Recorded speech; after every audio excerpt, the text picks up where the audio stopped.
his assassination happened during a Jack of Diamonds week right before that day. During that week, it's the nation's energy. It's the energy of America. And I think that there's some synchronistic significance to the fact that that's the week when he was assassinated. If he had been assassinated during a different week, I don't think it would have been as big a national news. Welcome to the Weekly Transit. Interviews and conversations from an astrological lens. There's nothing more fascinating to me about this earth than the people who inhabit it.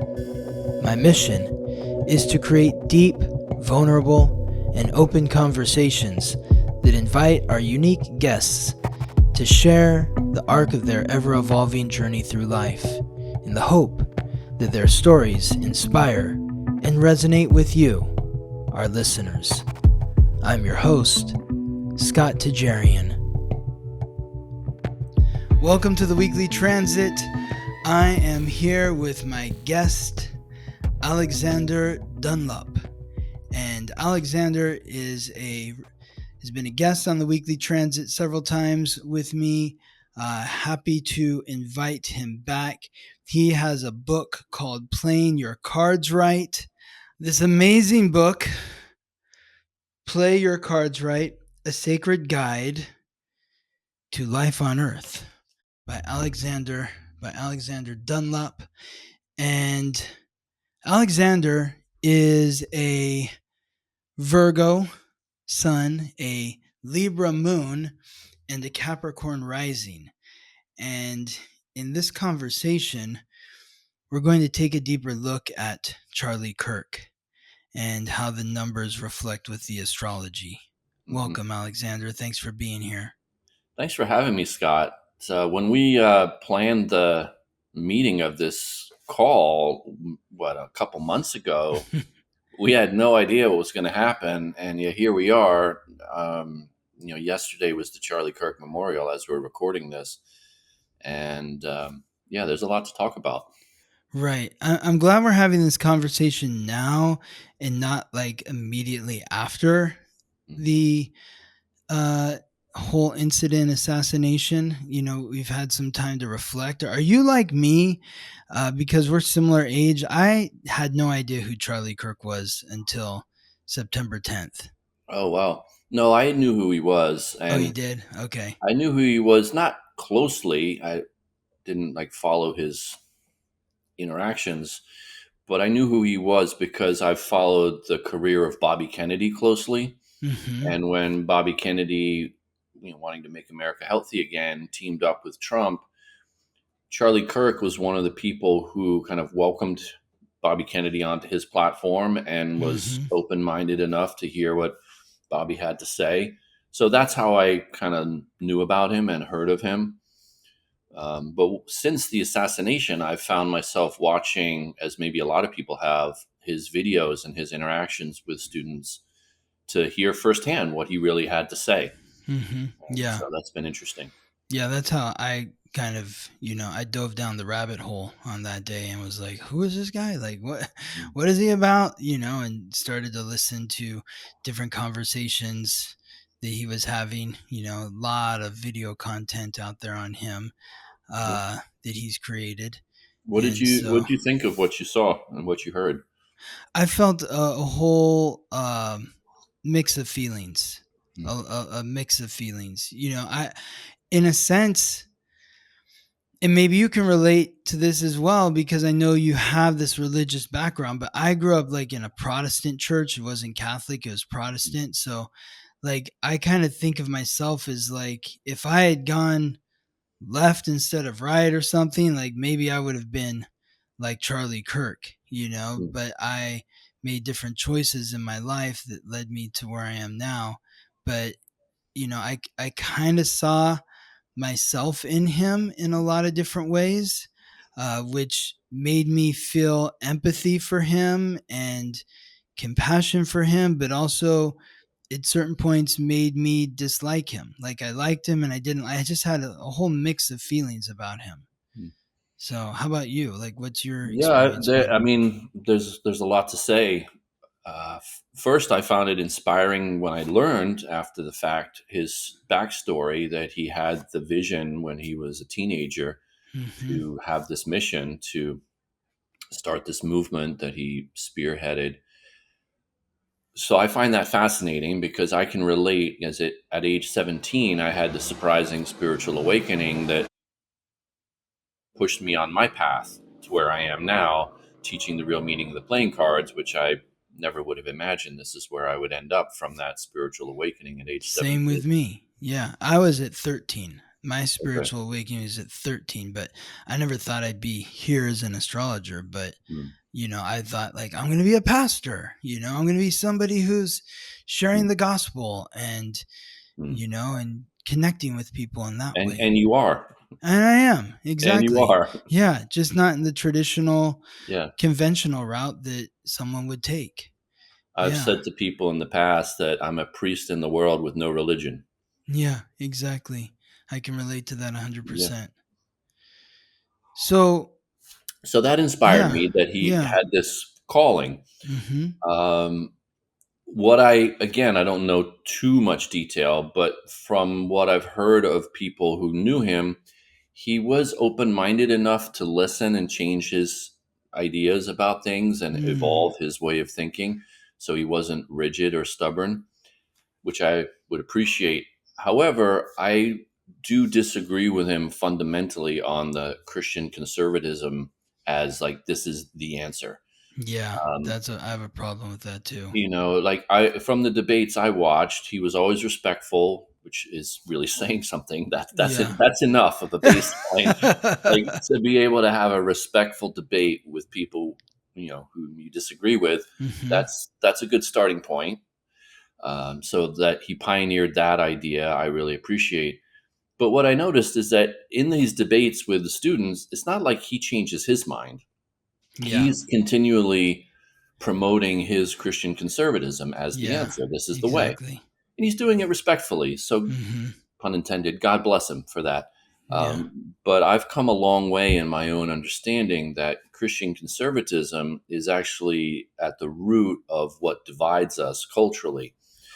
And where I see, and it's on display in his memorial, where people like Donald Trump and Elon Musk are saying the left is radical and these radical leftists, and Elon Musk said it's the light versus the dark. That's all rooted in biblical monotheism, where it's this kind of the frame of reference is it's us against them. It's the chosen people against the heretics, the apostates, Mm. and we need to convince them of our truth and by any means necessary. And even if it involves martyrdom of ourselves, that there's this righteous, redemptive messaging where we go and kill the infidels to recapture the Holy Land, the Crusades, or in the Inquisition, it's okay to torture people to purge them of their sins. This idea that it's okay to inflict violence in the name of our belief, that is Christianity. So So, yeah, wow. that's where the kind of Christian right is pointing fingers at the left and saying, Yep. you bad people for your violence against our beliefs. That's Christianity as well. And Christianity was doing it long before agnostics or atheists in our 20th, 21st century reality were doing. And that's where that idea comes from, that you can hurt somebody for the sake of your beliefs and you're righteous in doing so. You're a righteous crusader for your cause, even to the point of killing someone else, in order to make sure that the truth prevails. This is Christian conservatism. And so Hmm. Christian conservatism, left to its own devices, right now, technically it's in the minority because still the cultural majority is more of a kind of a left wing progressive ideology. If you look at the New York Times or other major publications, that's still the dominant ideology. So, technically speaking, Christian conservatism is still in the minority, culturally speaking. But when it becomes the majority and when it gains power, it doesn't brook dissent. Mm-mm. It imposes its will with authoritarian muscle. Right? It wasn't too long ago that I remember abortion clinics were being shot up by right wing, fundamentalist types in very similar fashion. Right? Unfortunately, people were shot and killed. Abortion clinics were bombed. That wasn't too long ago that Christian conservatism was fostering that kind of violence. Yeah. So Christian conservatism, not the answer. We need a deeper answer. And, we've talked about it before. We need to undo the whole hierarchy, the whole mechanism that views us versus them. Like where there's a chosen people and then there's the evil ones. There's the light versus the dark mentality that gets applied to people. We're of the light. You people are of the dark. Hmm. And you people who are of the dark, sorry, but it doesn't even matter if we kill you because you're of the dark. You're wrong. Hmm. Yep. We'll wipe you out, and that will be a cause of righteousness for the light. That's biblical monotheism. That's where that comes from. And so, to the extent to which someone like Charlie Kirk was promoting Christian conservatism, I would say that he is actually promoting the very ideology of violence that led to his own death. Hmm. And I have great empathy for his wife and kids, even though he personally didn't like the word empathy. I He have didn't. great, yeah, that was one of the knocks on him, supposedly by people who wanted to be mad at him. He Hmm. said he doesn't like empathy because he thought That the West, seems. the West was suffering from too much empathy, that he preferred the word sympathy. But Huh. anyway, I think of Jesus Christ as being empathetic. Am I wrong? I think empathy is the same as compassion. Yeah. Compassion. You can feel Yeah. the same feelings as another human being. So this is where, like, he was 31 years old, and I can remember back when I was 31, and my thinking has evolved a lot since Oh then. my God. And Yeah. it's entirely possible that his thinking would have continued to evolve. I'm sure. That's, he seems I to have been hope. a person of integrity. Yeah. But the fundamental messaging of Christian conservatism is the answer to America's woes. Actually, it's the cause of America's woes. And that's I agree with you 100%. I was surprised maybe when you said that he has changed his ideas or his perspectives. I On certain haven't things. On on certain certain things. things. Okay. Cuz I mean, obviously I I haven't seen every Charlie Kirk conversation or video. There's just probably millions of hours out there. He's recording everything, but uh so I didn't and like I said, I didn't even know who he was before September 10th. But in the videos that I saw with him, I saw somebody who was very clear about his perspective and was willing and had like an answer for any sort of retort or adversarial perspective to his own. He was a Um, skilled debater for sure. yeah, which to me is, I don't know, like that to me doesn't feel in my idealistic idea of Christianity or how I view Jesus Christ, like that's not how I see him.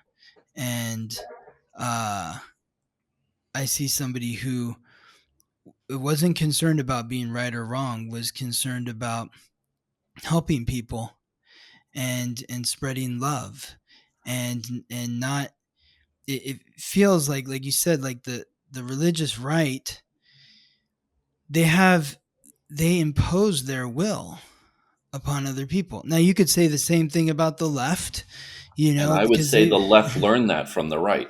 okay, I wouldn't doubt you on that. I mean, that makes a lot of sense. Because it's okay for us. Not only is it okay, but it's a moral imperative for us to impose our dogma on you because we're saving your soul. Right? Yeah. That's the mindset.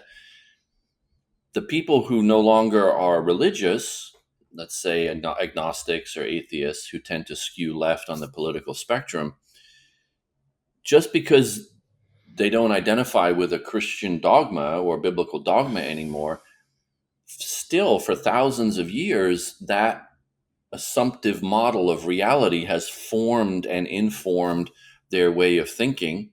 all of Mm. our ways of thinking, such that you would still, if you're progressive and your concern is for trans rights or gay rights or DEI initiatives, you would still have the idea that we should, it's a moral imperative that we should impose our beliefs on other people because that's the morally righteous thing to do. That whole idea of it's okay and good and we should impose our ideology, our dogma on the non-believers, that all comes right out of biblical monotheism. Yeah. That idea, that mindset. Well, and what's fascinating about it astrologically is when you think about when this all occurred. All of this occurred when the sun was in Virgo. And I feel like there's a common sort of misconception to Virgo where the symbol's the virgin. Hmm. So, when people think of the virgin, they think of a child or, the innocent, sweet girl. And, but like the real symbol of the virgin is the nun. And you I think more than anyone would maybe understand this, because of your upbringing. But, if you I feel like Taylor Sheridan in his show 1883 really showed like the dark side of nunnery, where it's kind of like what you're saying, where like there's this whole storyline in that miniseries that he did where there's a Native American woman who is living in some like convent or school against her Mhm. will with all these other Native Mhm. American young girls, and she's not submitting to their beliefs. And because of that, she gets beaten and Yeah, beaten and beaten and beaten again and again. And I mean, it is ruthless and it is relentless and it's all for her good, exactly. To which save is her soul, crazy. Yeah, to to save her cleanse her soul. soul of sin. Exactly. And that's like the underbelly of Virgo Mm. is purifying the soul at all costs. Mm.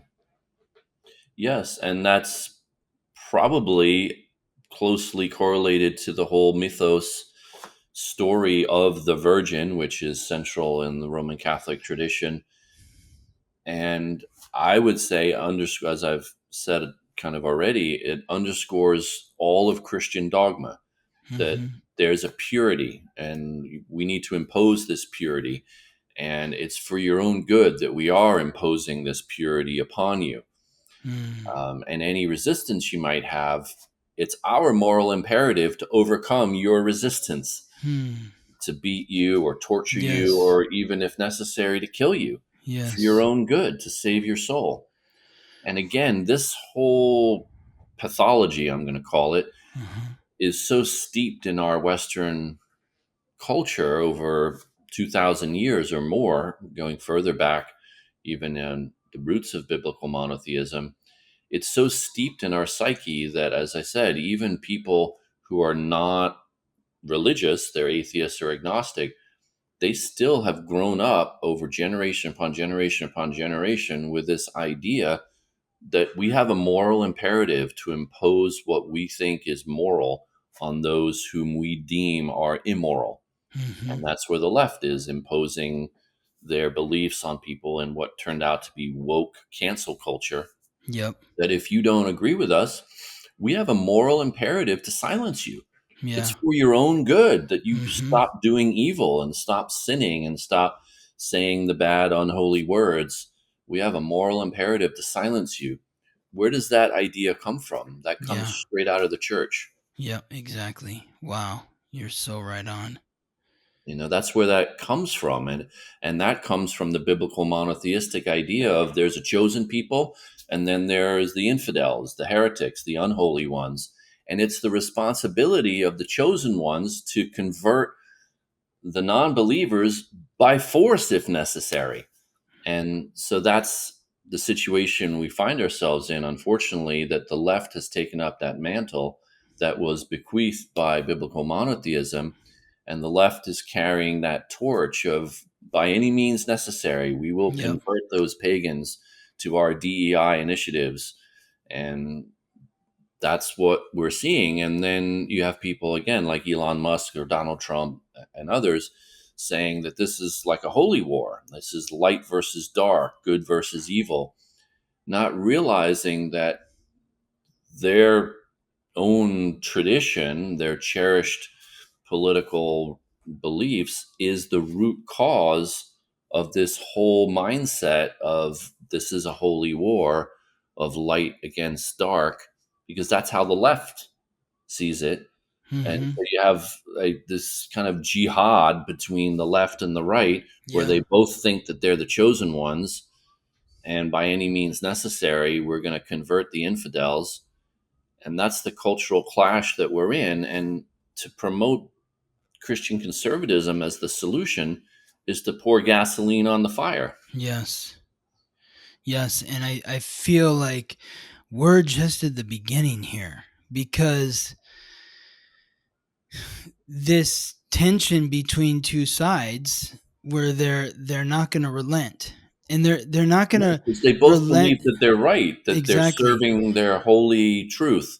They're not going to relent on imposing their wills upon the other, and that runs in direct contrast to why we're even here. I think, it's like we're here to live in free will with respect to others, but when you think about Neptune, is in the very beginning of Aries, and the last time Neptune was in Aries was during the Civil War. And so, when Neptune's in Aries, it's the planet of idealism, and faith, and confusion as well. And it's in Aries, which is the sign that's ruled by Mars, the god of war. And and so it's a sign that represents who you are. So all at once we are feeling on an individual level maybe confused about who we are, or we need to reimagine who we are because there's some sort of uncertainty of our place in the world. But in doing that, many will double down in terms of their beliefs, Sure. and because they feel threatened by somebody outside of them looking too differently from them, they are willing to go to war, theoretically or metaphorically, to be right. Yeah. Because if I'm not right, then there's something wrong with me. Right. And it's like, to me, it's like, you can be right and I can be right and we can still disagree. Because from my perspective, I'm right. But from your perspective, you're right. And I can't say that you're wrong because I'm not living in your shoes. Well, this is why we've talked about before. I think we need to pull up the entire foundation of biblical monotheism, pull it out by its roots, and jettison it and go to the older, deeper tradition that biblical monotheism paved over. I imagine and I see biblical monotheism as literally like pouring concrete and paving over the ancient traditions, the ancient Yeah. wisdom, Mm-hmm. whether it be astrology, numerology, or the source cards, the book of Mm-hmm. life, the tree of life, this ancient knowledge of how to live in harmony with our reality, with our space time matrix. Where if we just take the cards for a moment, there are 52 different birth cards, 52 cards in the deck. There's 52 different, to your point, 52 different right ways to live. Mm-hmm. And you have your right way to live. I have my right way to live. And what we can do when we know this information, you could do it with astrology as well, is we actually can see when somebody is not really living their truth. We could see, oh, you're not actually in harmony with your astrological code right now, or you're not actually in harmony with what your source cards, your life path would lay out for you. So we actually can have some awareness of when other people in our life may be off their game, as I like to say. I don't like to say right or wrong, but Mm-hmm. maybe out of harmony or eased. Mm-hmm. Um, so we can have, and we do have, it's already present, it's just been paved over by biblical monotheism. We have a system, ancient systems of knowledge that show us not only what our own right path is, but how to calibrate and notice if somebody else might be off their game too, which is what you and I do for a living. People come to us and we point out to them, well, here's how you might be out of tune or off your game, and here's how you can correct it. So, what I'm getting at is we don't have complete moral relativism either. It's not like you get rid of the biblical monotheistic paradigm and then you have total moral relativism and you have no barometers, you have no markers, you have no way to guide yourself or know what's good or true for you. But it's much more nuanced. And we have literally infinite possibilities of how the planets are aligned, how the cards are aligned to live what's true and right for us personally. And so we have these systems. And what I hope is that now they come to light in a more profound way as the solution, Yeah. because biblical monotheism is not the solution to its own problems, where biblical monotheism divides us into us versus them. And that's what we're seeing. That's what we have in our cultural war. So we need a different answer. We need a deeper answer. That sounds like an even more pure way of living. It is. Where, yes. So, what did you see in terms of Charlie Kirk and the source cards? Oh yeah, good question. So let's talk about Charlie Kirk's source cards. His birth card is the 8 of clubs, and the 8 is the infinity symbol. Mm-hmm. Clubs is the mind. So infinite mental power. And I feel like that was evident. And we saw that even his detractors would probably admit that he was a skilled debater. He had a lot of knowledge Oh, right at yeah. his fingertips, could Yes. answer a lot of questions. That's that 8 of clubs mental power. Yes. The 8 of clubs is notoriously one of the most, if not the most, stubborn cards in the deck, being very mentally fixed and resistant to new ideas. Mm-hmm. So I don't know enough about him personally or the way he interacted to know if that was true, but that would be the low side, would be having fixed, stubborn mental ideas. Mm-hmm. On the positive side, having a very expansive vision of how to share his ideas. The 8 of clubs in the tree of life sits in the Aries, oh no, sorry, the Mars Neptune conjunction. Hmm. So aggressive about his vision. Neptune, Mars, having a lot of drive to share his big vision, Hmm. and he certainly was in that respect. So the 8 of clubs can be like that. They have big vision and they're very aggressive about their vision, and that's was very true of him. It would have been interesting to see how he might have opened his mind more in Mm-hmm. life as he grew. Whether he might have stuck to his guns fiercely or opened his mind and been more expansive, because it's all about with that 8 how we expand the loops of our mind Hmm. and how we think bigger and think broadly. And he was obviously a big thinker, but thinking big in terms of expanding the narrative, expanding the storyline, in this case perhaps transcending the binary of us versus them or right versus wrong, which he, I think, was doing in his willingness to engage people right where they were and have debates right on campus with anyone. That does show somebody who's interested in hearing a whole range of opinions and perspectives and wanting to learn a whole range of ideas. It's just a question of would he integrate that into his own thinking and expand his own thinking as a result, or just double down and try to insist on his own ideas with people he was talking to. And I think it was some of both. I don't know enough, but he does seem like he was playing his cards right. The 8 of clubs, Hmm. very intelligent, big visionary. And then his personality card was the 4 of spades, and spades is consciousness, beliefs, and the 4 is a box.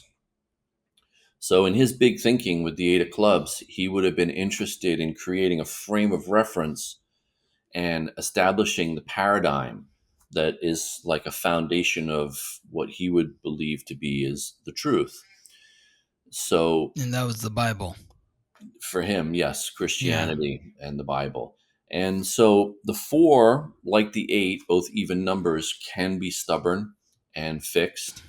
Um, it's all about how you draw the parameters and how you architect that space and how Hmm. wide you draw those boundaries. And to his great credit, he was willing to engage a lot of people again and redraw the boundaries of what public debate looked like. Hmm. And one of the things I liked best about what I saw about him was he said, if we stop talking to each other, that's when violence happens. Hmm. And that's fantastic to me. That's it. If we could talk to each other more, then we might be able to dissolve some of the reified, antagonistic, ideological angst that seems to divide left v right. I wonder if the right adjective, though, is talk to each other and should maybe be listen Yeah, to each other. yeah, Because I think it's more important for yeah, everyone to be listening to one another than talking to each other. There's a lot of talking, yeah. but are people listening and and genuinely being curious about where this individual, whoever I'm talking to, is getting their perspective? How are they, coming to their determination of their Exactly, idea? What is their story? What's their exactly. story? It's right. Yeah, exactly. I'm listening. That's good stuff. I like that. I like that. I've Mm, been more interested recently in studying nonviolent communication. Have you heard that? mhm. Oh Uh, yeah, for sure. Marshall Yes. Rosenberg. What a giant of a man. That's what we need. We need that kind of listening, communication. What are your needs? What's really behind what you're saying, and how can we listen for each other's needs? It seems to me like the left and the right both have a need to be right. Yeah. And yet, what's underneath that? Well, I need to feel right in order to feel safe. We could When unpack it. We could get in there, but we need to be able to do that. I think the need to be right stems from each side's need to be heard, Hmm. rather than rather than being in an open space to listen. It's like, I need you to hear what I'm saying. Right. Instead of, well, tell me more about that. Can you help me understand your perspective a little more? And I were you gonna say Yeah, I something? was going to say, why do you think that is? I think you're hitting the nail on the head. Why do you Yeah, think people need to be heard with such aggressive energy? because they're afraid to be wrong. Hmm. It's that need to be right. It's the need to be heard. If I can just tell you, let me quote every verse from the Bible, plus give you stats and figures that are going to prove my point, so that now you have to submit to my Hmm. perspective, That's rather than, yeah. yeah, we were No, going to go ahead. say, Go ahead. well, I was just going to say, rather than, instead saying, tell me more about your perspective. So you told me that you believe that, um, you know, that abortion should be legal. Great, uh, but explain to me your reasoning behind that, Hmm. and where does that come from? And have you had an experience like this? Have you had an abortion, or do you know someone who's had an abortion? What was their experience like? What was your experience like? Or if you're somebody who's pro-life, asking that person, why is it so important for your belief to be understood? Or both sides. It's like, why can't we live in a world where one person can say, I'm pro-life, and under absolutely no circumstances would I ever have an abortion? Or any woman that I impregnate, I would say, I don't care if it's a one night stand. Like, I'm going to take care of this child, and I will take care of you.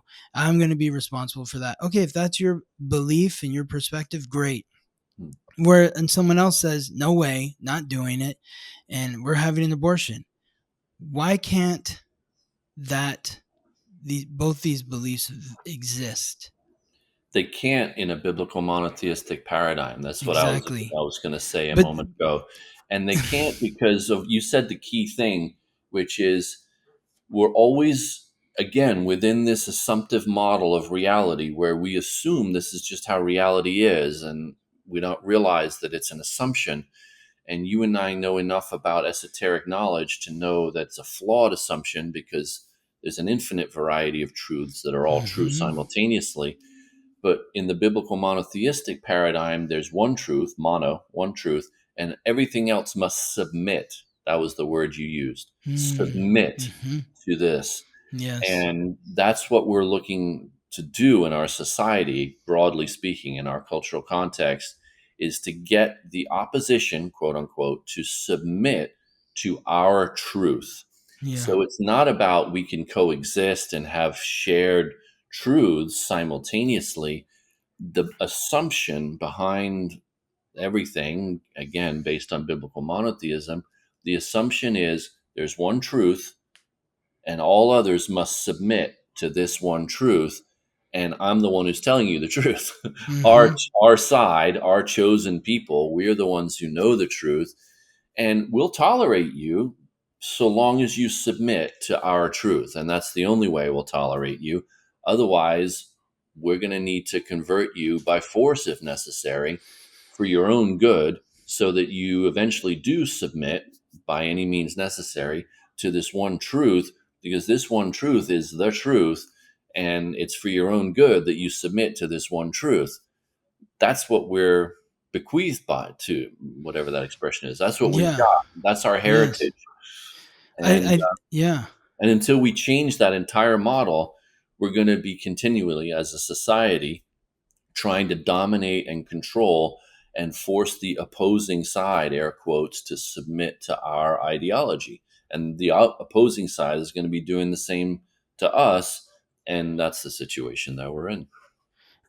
I think, you know, in responding to what you just said, and also thinking about like your previous question about why people have this urge to be heard. Mm, And I I'll just draw upon my own experience of growing up in a church, and what I noticed and recognized as a teenager was a lot of hypocrisy. mm, And it seemed like the people that I was around, I can think of two examples. One was an adult, a grown man who was probably in his 50s. Another one was a peer of mine who was same age as me in high school class. And both of these individuals came from a very righteous perspective, and they were never shy about pointing out where other people were doing wrong. mm, But in both of these cases, the adult man, I went on a mission trip to Mexicali, Mexico, and nobody wanted to be around this man because he was like the disciplinarian. He was always coming down on you. It just felt uncomfortable around him always because you were always doing something wrong. mm, And when we got back home the next week, each of us were called in individually to like a church council meeting, and they wanted us to talk about his behavior because mm, apparently he was making inappropriate advances to like a young teenage girl. And to me, it just struck me as like, well, of course, the one who's being the loudest about everybody else doing something wrong mm. is actually doing that to make a lot of noise to hide his own sins. He's And projecting his own judgments on himself. exactly. Yeah. Exactly. But taking it out on everyone else. Yeah. Yeah, exactly. That's the projection. And Yeah. then the other person was someone who is my age, was always like talking down to me and the other kids our age because we were drinking and I was against God and this and all this stuff. And ended up, you know, there was a girl who uh, was our age one day I came in, she was crying. It's like, what was going on? It's because this guy was trying to hit on her 8th grade sister, and he was like a senior in high school, and it was just like, what?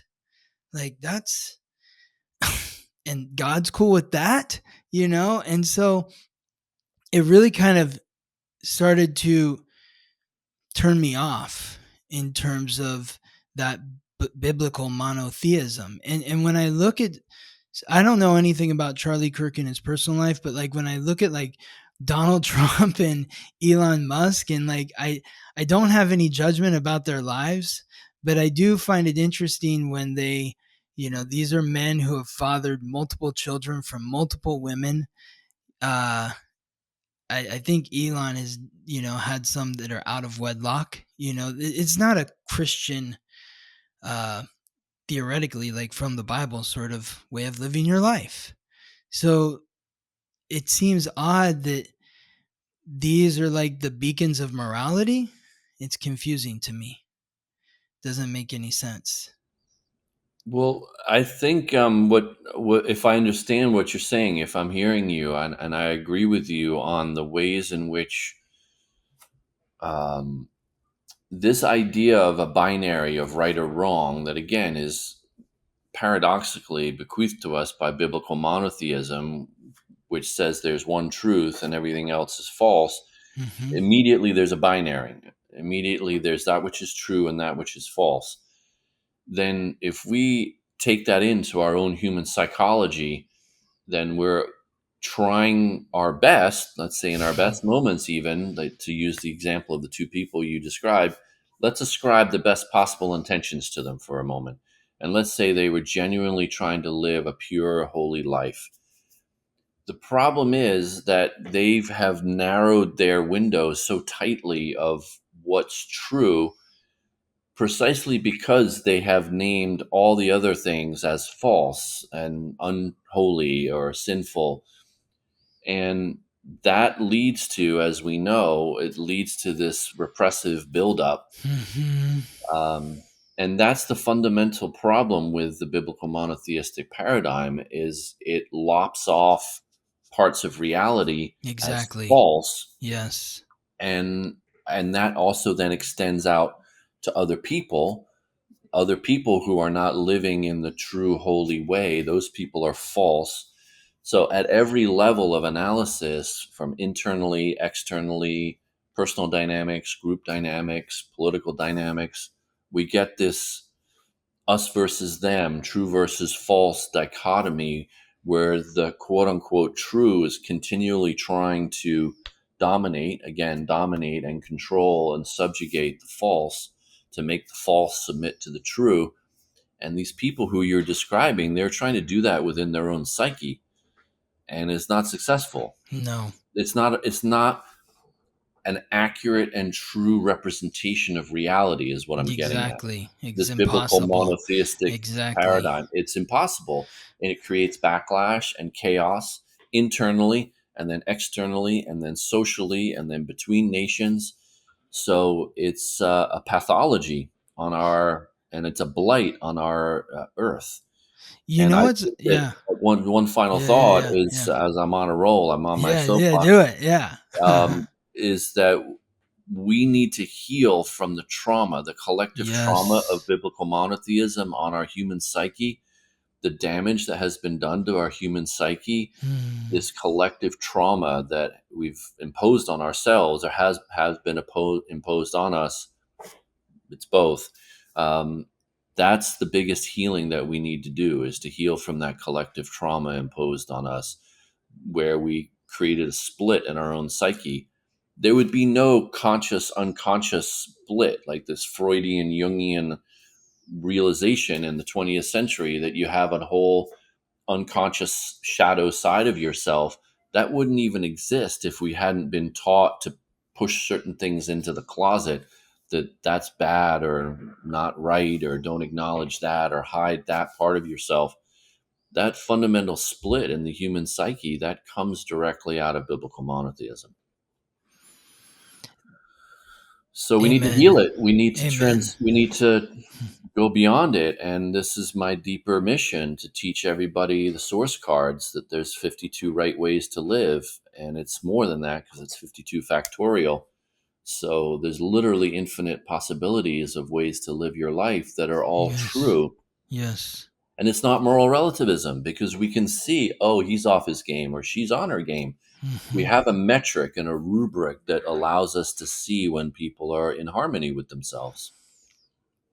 You know what's ironic about everything that you said there is, like, if you, and correct me if I'm wrong, but like from your perspective of Catholicism, if you were to say to a religious right person, is God omnipotent?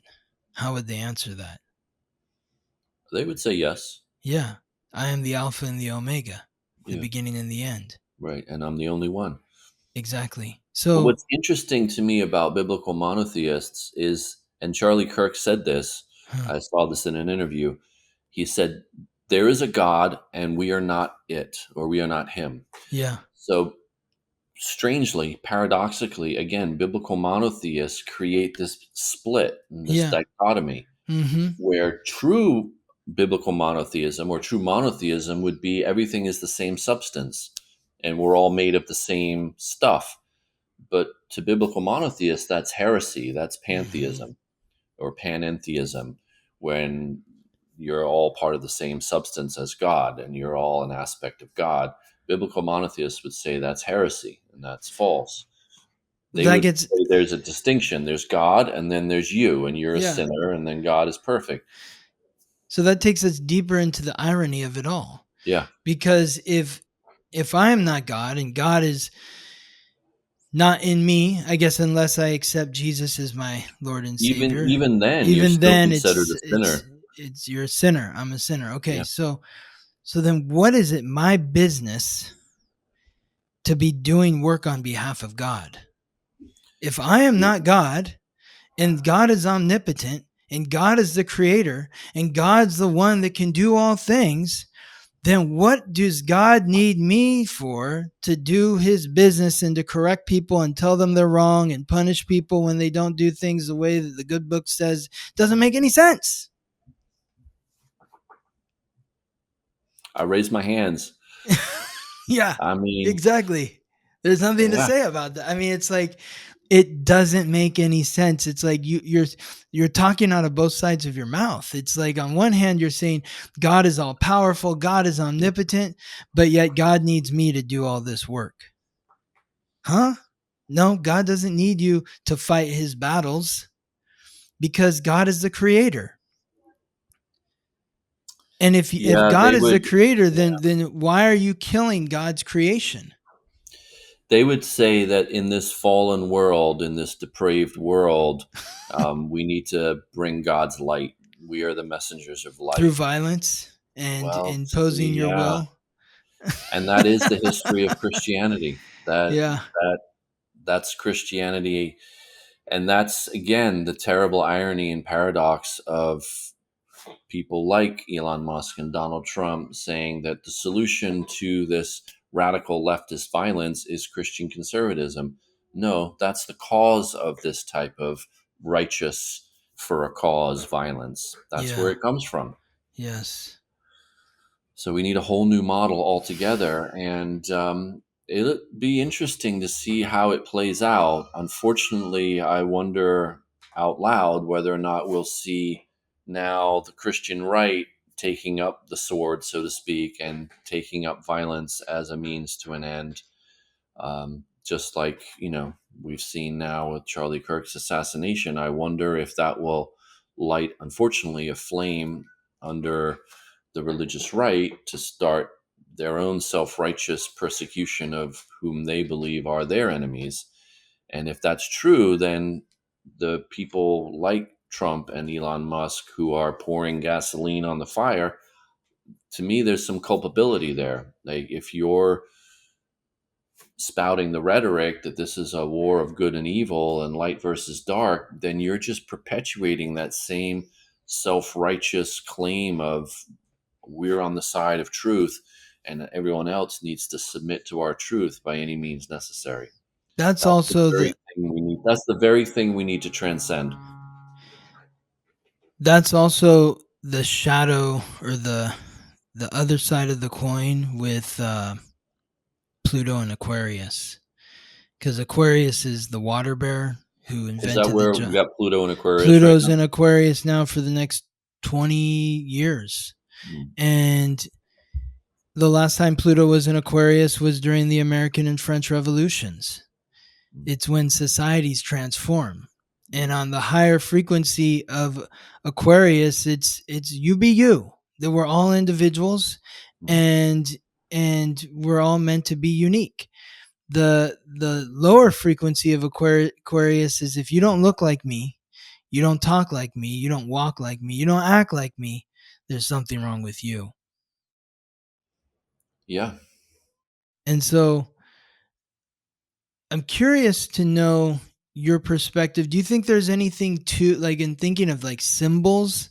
Do you think there's anything to, like, the fact that if you look at the gematria of Charlie Kirk's name, Okay. the Pythagorean gematria, it adds up to his first name, Charlie, is 11. Last name is Kirk. That's 22. That adds up to 33. It Interesting. took them 33 hours to find the suspected killer, Interesting. and the Glendale, where the memorial service was, adds up to 33. Mm. Arizona is a 3, and the memorial service was on September 21st. 21st, 2025, which is a 3. It's two And threes, even if you take September 21st, 9/21 is a three, and then 2025 is a three. So if you, 2025 is a 9. 2 plus 0 plus 2 plus oh, 5 is 9. Yeah. okay, yeah, So, right. yeah. So, and Glendale, Arizona is on the 33rd uh, latitude line. 33rd Hmm. degree lat. Is there any, I think about the highest degree in Freemasonry is the 33rd degree. You think Interesting. there's anything to this? Is this some kind of conspiracy Well, I'm going to add to that a situation? little Yeah. bit first by saying that his memorial on September 21st, September 21st is a three of clubs, three of spades day. Mm-hmm. So it's a Wow. double three Double energy 3 energy. Wow. again. Uh-huh. I have a question for you. Do you know why it was in Glendale, Arizona, of all I places? I think it was there because his organization, Turning Point USA, is headquartered in Okay, Phoenix, and the biggest venue in the Phoenix area is that stadium where the Arizona Cardinals play, State Farm Stadium. gotcha. Yeah, so that's Okay, so why. that's Yeah. kind of the mundane reason is Yep. that was the Exactly. headquarters. Yep. Yeah, it's very interesting the numerical synchronicities that you're pointing out. Before I answer your question, Yeah. I'm gonna do a little tangent that is also Hmm. relevant.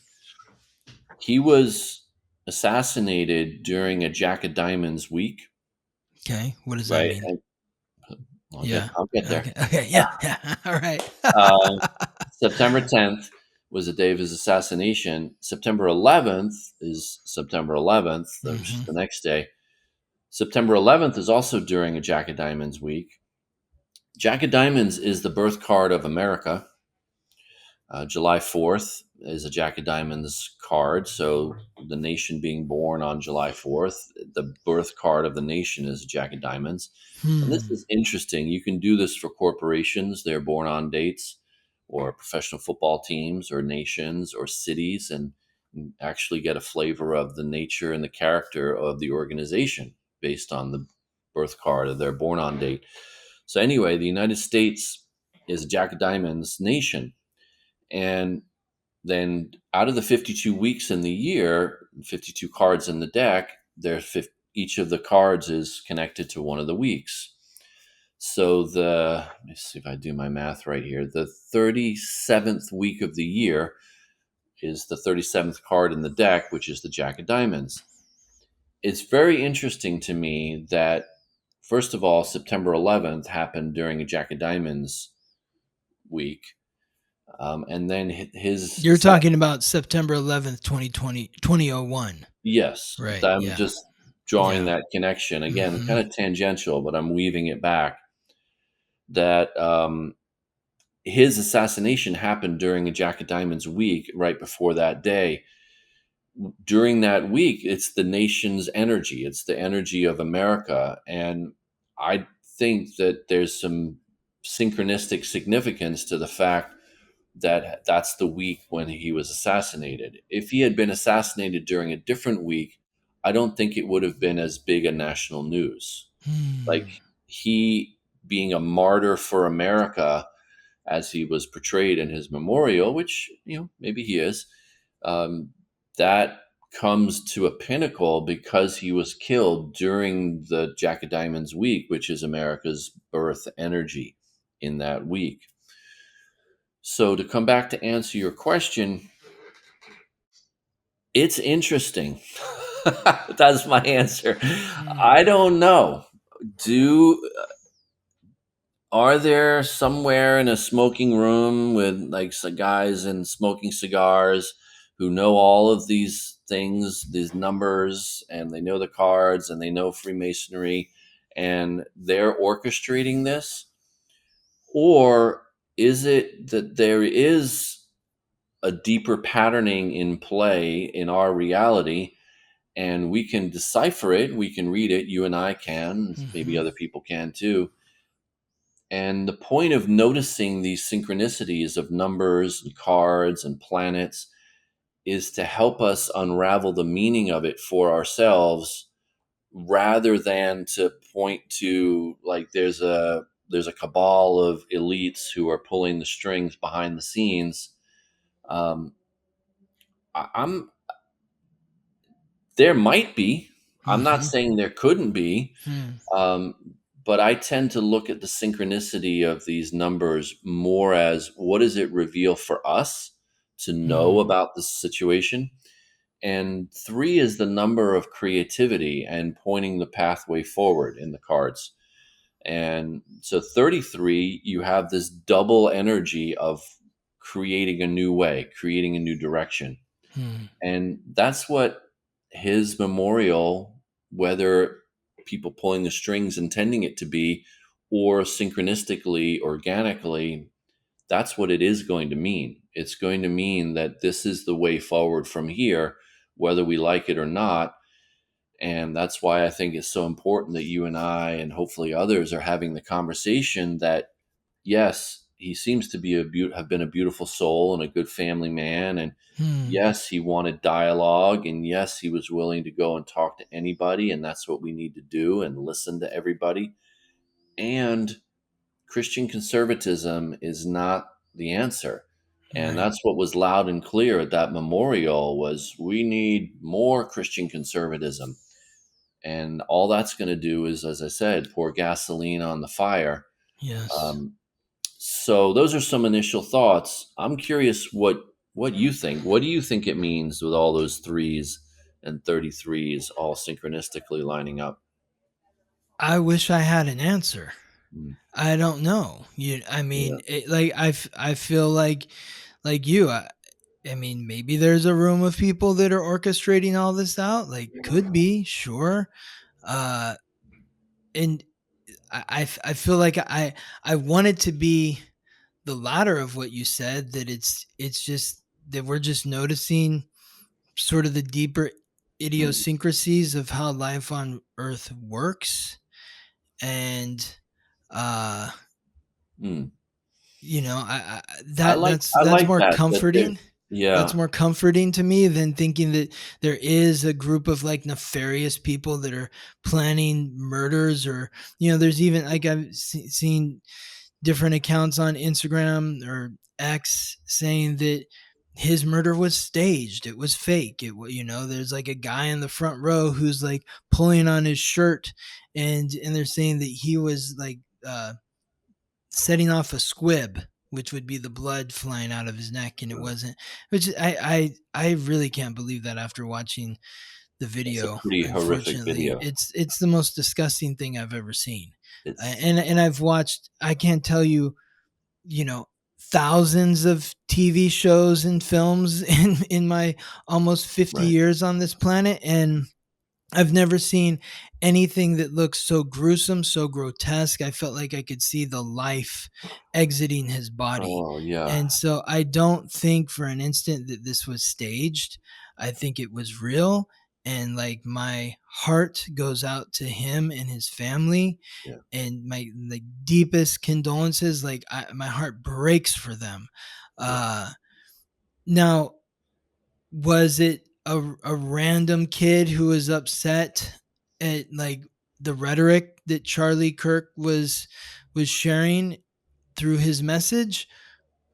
I don't know. Like, I mean, Mm, I I would I mean, I don't really know. I have no idea. Like when you look at the numbers of his name too, like Charlie Kirk's name, his first name Charlie is 11. His last name Kirk is 22, and that adds up to 33. The guy who they're holding for the murder, his name Tyler Robinson. Tyler is 8. Robinson is 7. That adds up to a 15, which is 6. And so that is like the undoing of, because you have one set of numbers that is ascending and another set of numbers that is descending, and that to me kind of looks as like the undoing of mm. the person that was ascending. And now, is he a patsy? Is he a part of a greater conspiracy? I have no idea. How would I know? You know what I mean? It's like it's just And that's the guessing. unfortunate reality that we find ourselves in, that we just don't know. And unfortunately, I think that part is deliberate. The deliberate obfuscation, the deliberate, um, what's the way to say it? The cover Uh, up, the or, well, or the deliberate propaganda and mm-hmm. deliberately. This is a known CIA mind, Right, psyop. Is if you psyop, sow yeah, seeds of confusion and you make it so that people are unable to know the truth, then they're more easily governable and controllable. And this is a yes, known CIA tactic. totally. And I don't think that it's an accident that we're, as a society, not in a position where we really trust. Like, what do we read in the newspapers? Well, where did you hear that? Oh, CNN. No, no, no. Fox News. No, no, no. Like, we don't have sources that we trust. And that, I do think, unfortunately, is deliberate, to have that confusion where we don't even know, was he a Exactly. patsy or not. I, you know, I'm at the point where I'm skeptical of any of those claims. Oh, totally. Every single one. But what brings me comfort from an astrological perspective is understanding that we're living in the age of Pisces. Right. And Pisces is the final sign of the zodiac. It carries the weight of the 11 previous signs. It is mutable water. It's ruled by Neptune, the planet of illusion, confusion, deception, and Jupiter, the planet of expansion. Mm, So it's not coincidental from my perspective that the right. age of Pisces began theoretically at the birth of Christ, who, like Pisces, the symbol for Christ is the fish before the cross. The fish is the symbol of Pisces. Jesus walked on water. Pisces rules water. Jesus turned water into wine. Pisces rules water and wine. Jesus Mm. carried the weight of the cross.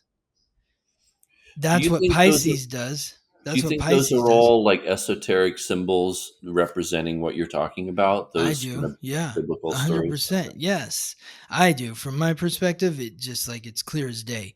Okay. But Jesus carrying the weight of the cross. Pisces carries the weight of the 11 previous signs. Pisces is synonymous with suffering. you feel the pain and suffering of everyone around you, so you have a deeper sense of compassion and empathy for those that are suffering, like Jesus did. And so, if we're living in the age of Pisces since the birth of Christ, then of course, as we get towards the end of this age, which theoretically is going to end in the next 150 years, Is as that we when get we're moving into the age of Aquarius? Aquarius, yes. And Okay. so, as we're getting closer and closer to that period, just with any energy, planetary energy, when it moves from one sign to the next, the energy of that sign intensifies. And like an example of that would be like January 6th, J6, the famous day. That was when Mars was at the final degree of Aries, the sign that rules, the god of war, in the sign that's symbolized by the ram. After it had been there for like, it had been in Aries for like over 6 months. And it finally reached that point where it was going to pop. So let me pause because I feel Yeah. like this may be help us answer our earlier question. Yeah. Is that example something that was conspiratorially staged, or was it simply a deeper esoteric reflection of the energy, what you referred to as the idiosyncratic energies that are present, and it's just kind of a spontaneous bubbling up that happens to perfectly align with the astrology of it, or was it somehow conspiratorially staged? I think it could be both. Like it could be like, hey, there's gasoline on the ground here, and someone lights a match, and all of a sudden there's a fire. It's like knowing where to work with the energy. And I so, see. if it was conspiratorially staged, then I would imagine that the people that staged it would understand that, all you have January to do is 6th is the day. put Yeah. your finger on the pulse of society right now, and what's percolating here. And Mars is at the final degree of Aries. Like, this is definitely a day where something could pop off, I and like see. you look at like the whole Charlie Kirk thing too. His assassination occurred 3 days after the lunar eclipse in Pisces. So the illusion. And then the memorial service is on the solar eclipse in Virgo, the purification. So Hmm. the illusion on September 7th, 3 days before September 10th, and then the purification on September 21st. And so as Very we get, interesting. yes. It could, I'll just kind of devil's advocate a little Mm-hmm. bit for a moment.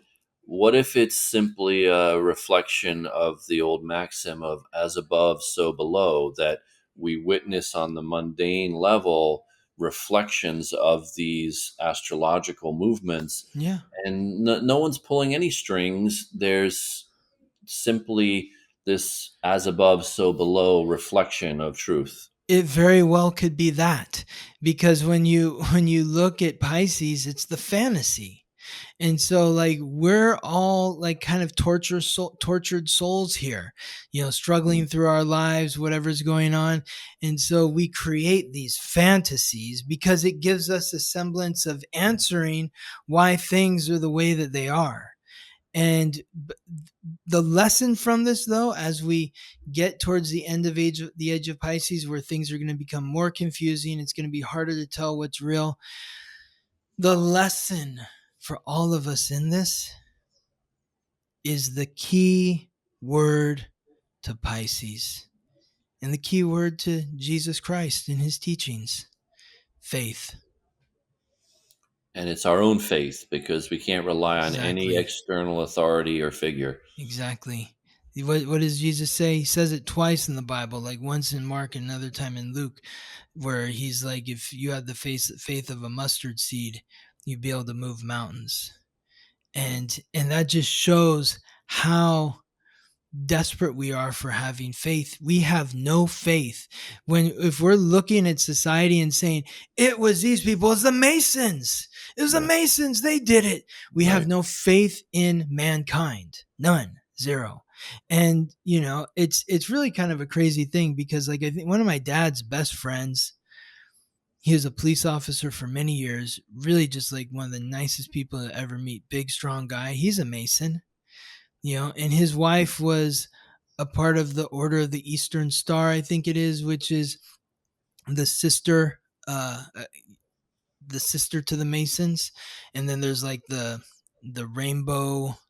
uh, rainbow something, which is like the kids group of the Masons. But she died a couple years ago, and I went to the memorial service, and the the reception was at this Mason Hall. And I kind of snuck around a little bit, and looked in the back rooms and was like, oh, I'm gonna find something here. Honestly, it was a sad little hall, of where people had gathered, and there's some relics of different sort of ritual events, but nowhere anywhere was I getting even the inkling of thinking of like, this is where the grand conspiracies are happening in this organization to control the world. And it just seemed really kind of absurd to me when I was there in the place.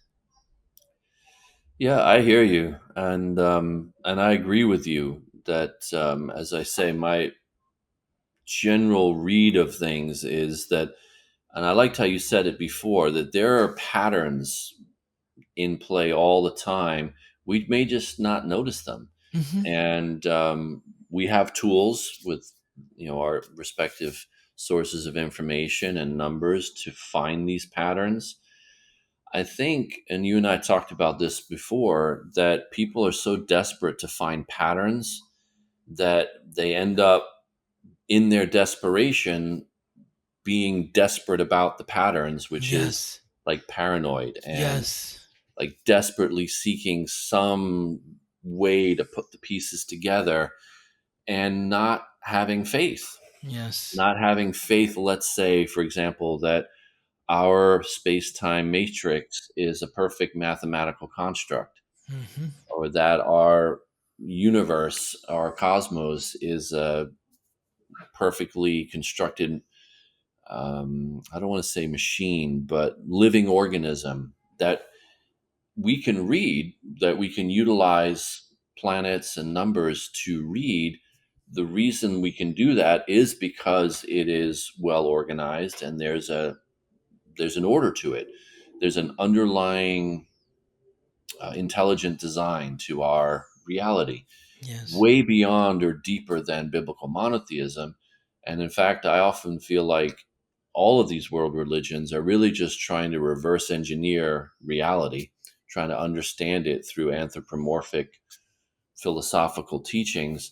Where I actually believe, I genuinely believe, that our reality is constructed in this 52 factorial intelligently designed matrix that overlays perfectly with the astrological code as well, so that they inform each other, which you and I have talked about. Hmm. But people don't know that. They don't know that there is an intelligent design. They don't know that there is a mathematical order. They don't know that there are underlying patterns. So then they're just desperately trying to grasp at straws, find any possible patterns. And they don't have faith because they don't know that there is a pattern that they can rely on and trust in. So then their fear, they concoct wild, you know, conspiratorial theories, and that just continues the confusion. And that Mm. just sows more seeds of unrest and disorder.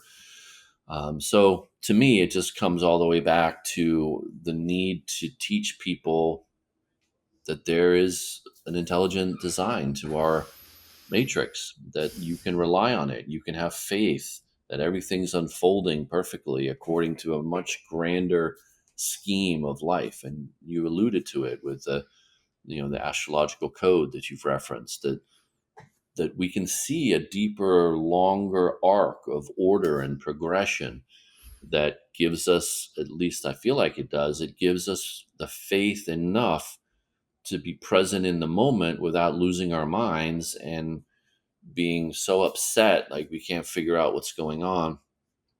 I'll say one more thing. I remember hearing that if we don't find order, like our brains are continually looking for order, we're looking Mm. to make sense of things. Hmm.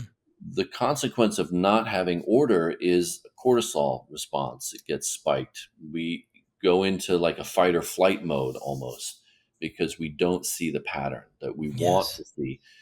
And so then out of that fight or flight, cortisol spiked response, stress response, that's when we see people coming up with wild conspiracy theories trying to say, well, it was what a staged event and it didn't really Hmm. happen. Coming out of that lack of connection to the deeper patterns of reality. And that's something, again, that you and I can teach people, and that I hope Yes. more people learn, that there is a deeper code and deeper progression of patterns, and we can trust in the process. Well, reflecting on that code, I want to tap into where the planets were when Charlie Kirk was born Mm, before we conclude our conversation here. And thank you again for being here, my Alexander. pleasure. It's fun to talk with you. Always, yes. So I don't have Charlie Kirk's birth time, but where the planets were on October 14th, 1993, the year and date that he was born, the sun and the moon were both in Libra, which to me brought me comfort in understanding that order because it made a lot of sense to me. You Mm, know, Libra sun, Libra moon, you got that double Libra energy. They're great communicators. mm, They're very charming in their expression. Honestly, one of my favorite videos that I saw with Charlie Kirk was a conversation that he had with Gavin Newsom, mm, and who's also a Libra, whose birthday is like a few days right around Charlie Kirk's birthday. And it was really fascinating to watch these two Libra men have these conversations from different perspectives. They were very generous with each other and charming and kind. You know, it was like mm, there was no fighting or anything. It was a nice back and forth flow. But the flip side to Libra is that if you feel like, and maybe you can attest to this because you're a Libra moon, but if you feel like you've been wronged in some way, or if the scales are out of balance in some way, there is a relentlessness mm, to to making sure that the scales are balanced, because there's no emotional satisfaction when the scales are out of balance. And I kind of feel that I saw that in Charlie Kirk. He saw an imbalance from my perspective in the United States, yeah, in the way the political landscape was, yeah. and he was relentless in rebalancing the scales. I would agree with that, and I think he even said that out loud, that that's was his perspective, Mm. and that's why he founded Turning Point, because he felt like conservative voices didn't have a place. Now his intelligence. Uh, so he was born with Jupiter conjunct his sun. And Jupiter is the planet that rules Sagittarius and Pisces. These are the two signs that represent uh, truth, honesty, righteousness, the higher power.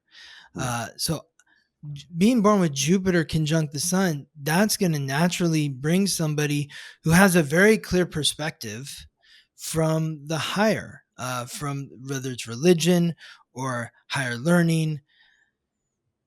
And so this, I think, also helped him become such an amazing orator hmm, because he just was able to really channel in the flow that was being dropped into him from the higher power, where he could just find the words and it would flow out seamlessly. So that was interesting to me. His Mars and Mercury and Pluto all in Scorpio, that is that eight energy that you talked about. hmm, You know, Scorpio is the eighth sign, it's fixed. hmm, And there is also maybe something subversive about his thinking or the way that he acted with that Scorpio energy, which represents the underworld. So he was somebody who had a very deep and penetrating, almost psychic mind, hmm. in the way that he could like peer into other people and know how to answer their perspective.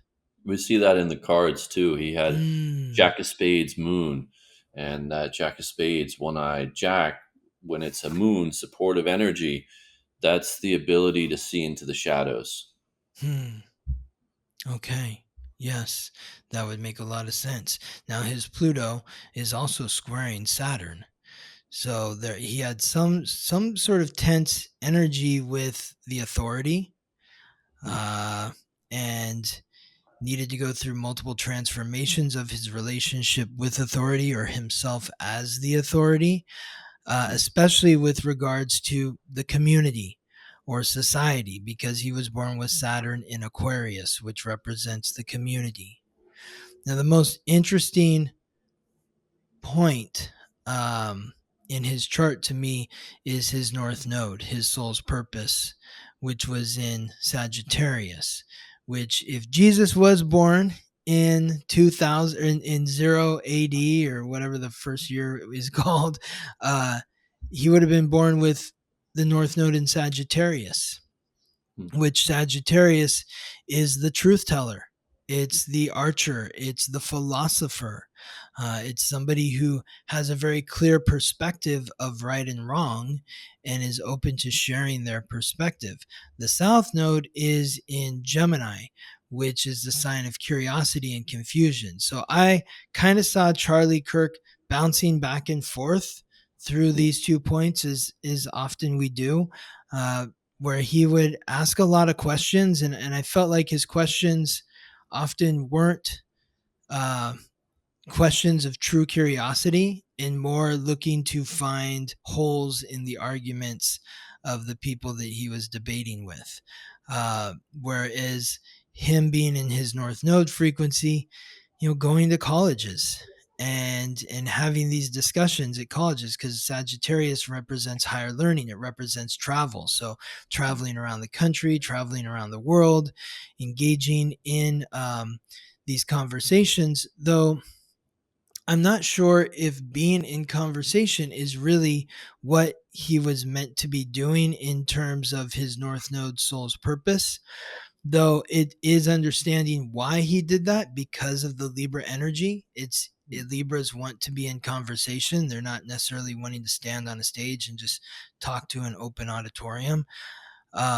But Sagittarius is the priest and the philosopher or the professor. It's somebody who's not in dialogue with anyone, but is just giving their perspective on whatever it may be and sharing it from their own perspective, and being open to seeing like the bigger picture of how their perspective can fit in, but other perspectives can be a part of it as well. Yeah, I mean, that tracks with his Eight of Clubs birth card. Again, it Mm, can be an idealistic, big, expansive energy of wanting to continually learn. And he was an autodidact. He taught himself, and he said that he read 100 books a year. And that's very much the high side of that Eight of Clubs and what you're talking mm, about with that Sagittarian energy of wanting to learn, yes. truly learn, and then share what he knew. And Yes. I saw some really heartwarming clips of him genuinely encouraging young people who were genuinely troubled. They didn't know Hmm. their way, and what do I do with my life? And he gave some really heartwarming speeches, encouragements Yes. to students that I saw. So that's really lovely. And I would say that he also was fixed in his notion Hmm. of what was right and wrong. So it's both Exactly. and It's yeah. the complexity of mankind, where you can be this way, but also that way. And so, he undoubtedly inspired a lot of people.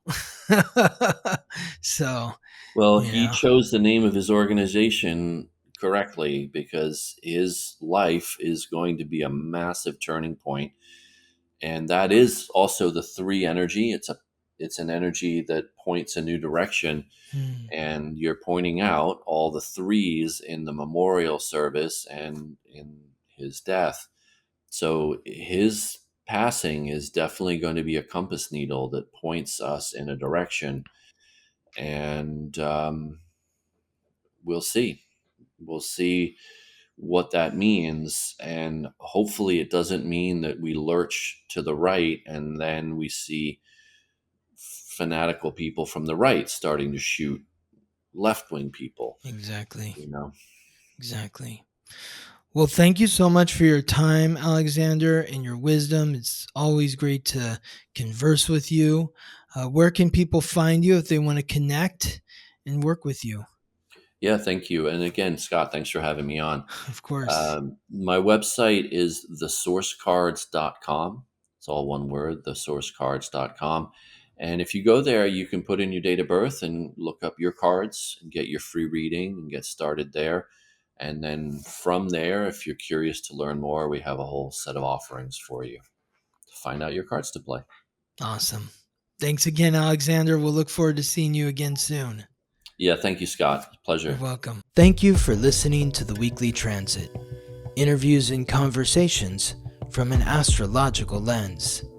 This episode was produced by me, Scott Tajarian. Music written by Ben Leinbach from Listen Deep by Amber Herzog Lyman. If you're interested in being a guest on the Weekly Transit, you can email me at scott@theweeklytransit.com. Wishing you all the best as you ride the planetary waves.